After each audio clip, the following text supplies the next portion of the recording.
That's right. Trump said the plane will be a, quote, gift free of charge. Oh, buddy, that is not free of charge. That's like saying Columbia House just gave you the 12 CDs for a penny. Couldn't be any more obvious a bribe if they had put the plane inside a giant manila envelope and said it will be a, quote, gift free of charge. Dude, it's a bribe. It was supposed to be just another late-night monologue until Seth Meyers dropped a political nuke, a $400 million private jet, mysterious ties to Qatar, and Donald Trump's name at the center of it all. What followed was pure chaos. The segment, which has since gone viral across social media platforms, alleged that during Trump's final years in office, key intermediaries close to his family and business interests had been in deep discussions with Qatari officials, culminating in what Meyers sarcastically dubbed the flying favor. The Trump administration is planning to accept a $400 million luxury jet as a gift from Qatar's royal family. That's right, President Trump confirmed that he's planning to accept a super luxury Boeing 747 jumbo jet from the Qatari royal family. The jet features 3 lounges, 9 bathrooms, and I'm guessing about 150 hidden microphones. The late-night host, known for his sardonic tone and journalistic research team, pulled no punches as he laid out documents, shell company names, and timeline overlaps that raised more questions than answers. According to Meyers, the jet in question, a luxurious Boeing 747-8 outfitted with gold-plated interiors, a cinema, private bedrooms, and a conference center, was procured via a convoluted leasing arrangement through a third-party entity with shadowy ties to both the Qatari Sovereign Wealth Fund and a New York-based real estate holding company with known affiliations to the Trump Organization. Meyers didn't say outright that Trump received the jet as a gift, but the implication was unmistakable. A massively expensive plane was made available to someone very close to Trump under circumstances that remain unclear, unreported, and potentially unethical. The timing of the jet acquisition is what's setting off alarm bells. The alleged deal began to materialize just as Trump reversed course on U.S. diplomatic treatment of Qatar in 2018. Earlier that year, Trump had openly criticized Qatar, even suggesting they were funding terrorism. But within months, that stance softened dramatically. Suddenly, the U.S. was praising Qatar for its strategic partnership, and a new round of defense contracts was being discussed. Meyers pointed out the eerie synchronicity between this diplomatic shift and the back-channel jet negotiations, asking his audience, "Isn't it amazing how friendship just flies into place when there's a $400 million jet on the runway?" The fallout was immediate. Social media lit up with the hashtag #QatarJetGate as political commentators, journalists, and watchdog groups demanded more information.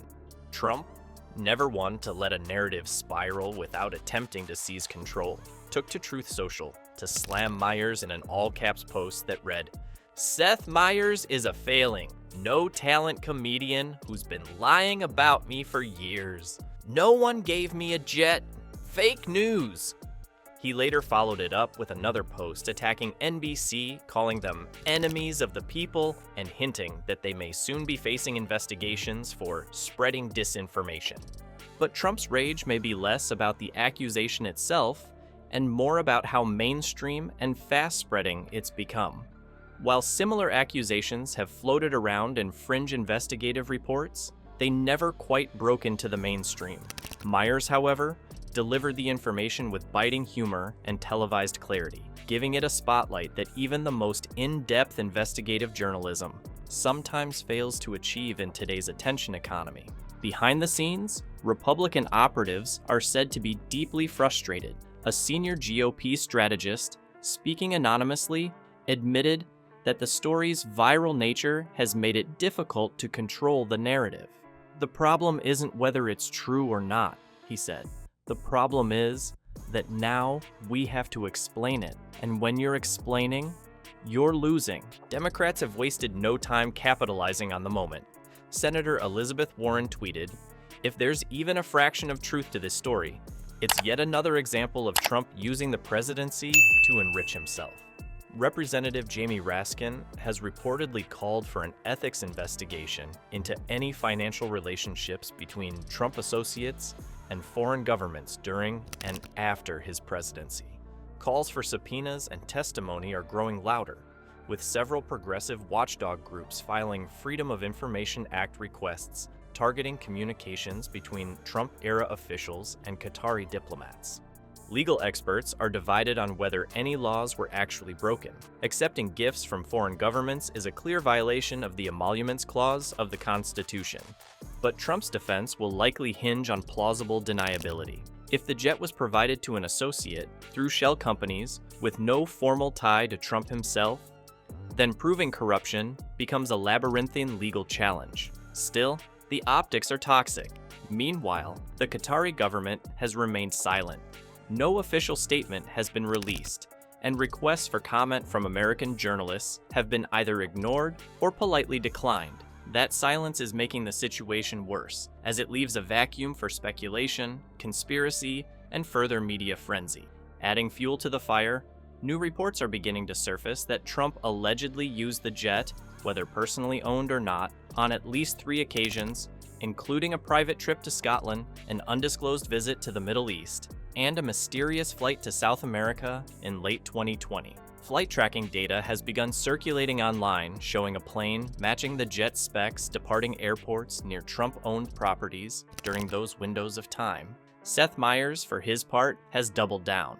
On the following night's show, he began with, "Welcome to late night," or as Trump now calls it, the deep state hangar. He then mocked Trump's response, saying, "If this jet is fake news, then Trump should be fine flying coach next week." The incident highlights a recurring theme in post-presidency Trump world: the blurred lines between personal business, political influence, and international intrigue.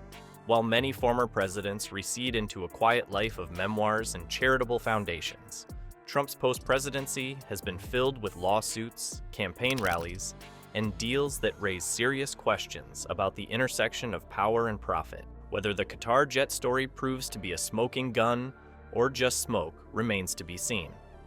But what's certain is that it has rattled Trump's camp.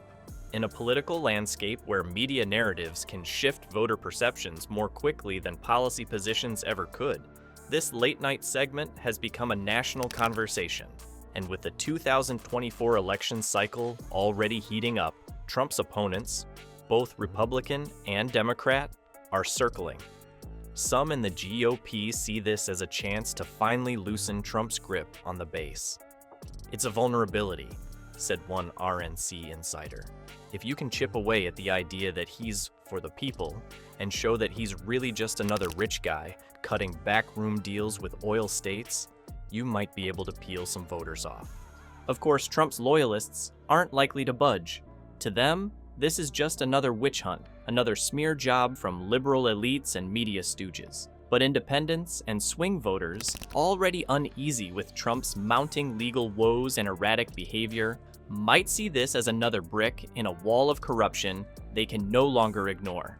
In the end, the true test may not be in courtrooms or hearings, but in living rooms across America, where late-night television sometimes lands harder than breaking news alerts.